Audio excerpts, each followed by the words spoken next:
Саламатсыздар ма, 4-ші сынып оқушылары? Бүгінгі біздің сабағымыз дүние тану. Сабағымыздың тақырыбы Қазақстанның әлемдік аренадағы рөлі. Сабағымыздың мақсаты Қазақстанның әлемдік аренадағы рөлін анықтау.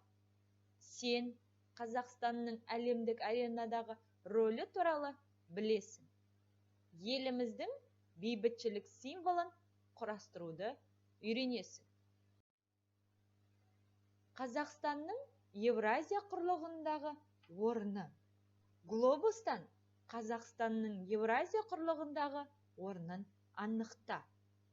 Еліміз географиялық жағынан өте қолайлы жерде орналасқан.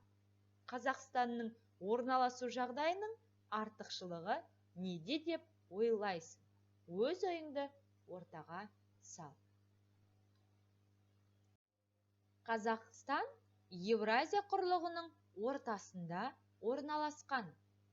Маңызды автомобиль жолдары мен темір жолдары, әуе желілері біздің еліміз арқылы өтеді.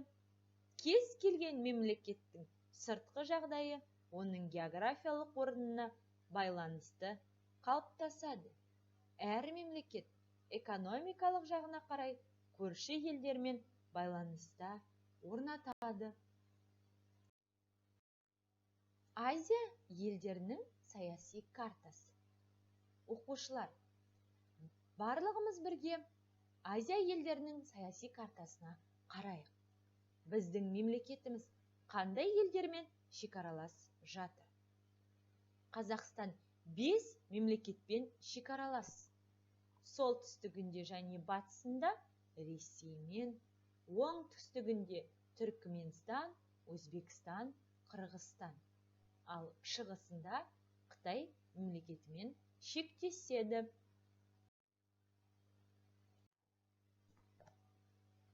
Қазақстанның сыртқы саясатындағы басымдылығы.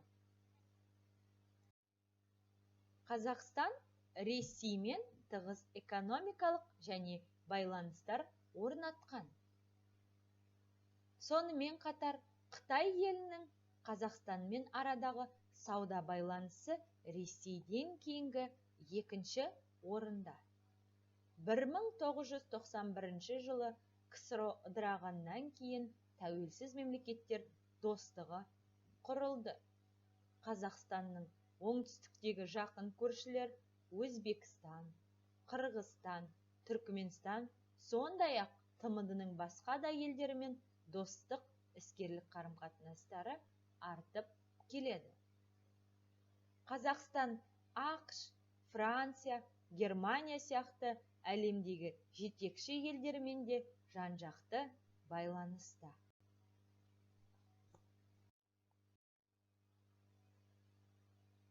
Қазақстанның әлемдік аренадағы рөлі жылдан жылға артып келеді. Еліміз 70-ке жуық халықаралық ұйымның белсенді мүшесі. 1992 жылы 2 наурыздан бастап Қазақстан Біріккен ұлттар ұйымына қабылданды. Біріккен ұлттар ұйымының құрамында 193 ел бар. Еліміздің ядролық қарусыз өмірге деген ұмтылысын бүкіл әлем жоғары бағалады. 1991 жылы 29 тамызда Қазақстанның тұңғыш президенті Нұрсұлтан Назарбаев бейбітшілік 21 ғасыр манифесін жариялады. Осы манифесінде ядролық қарудан бас тартуға шақырады. Елбасы Нұрсұлтан Назарбаевтың бастамасы бойынша 29 тамыз халықаралық ядролық сынақтарға қарсы іс-қимыл күні жарияланды. Қазақстан Экспо 2017 көрмесіне өткізу еліміздің әлемдік аренадағы беделін артады. Көрменің болашақ энергиясы тақырыбы желдің, күннің, су мен ғарыштың қуатын пайдалану мәселесіне қатысты. Көрмеге әлемнің 100-ге тарта мемлекеті мен 10-нан астам халықаралық ұйымы қатысты. Әрмен қарай оқушылар үйге тапсырма. Мәтінді түсініп оқып, мазмұндау. Әлемдік аренада еліміздің бейбітшілік саясатын көрсететін рәмізді ойлап тап.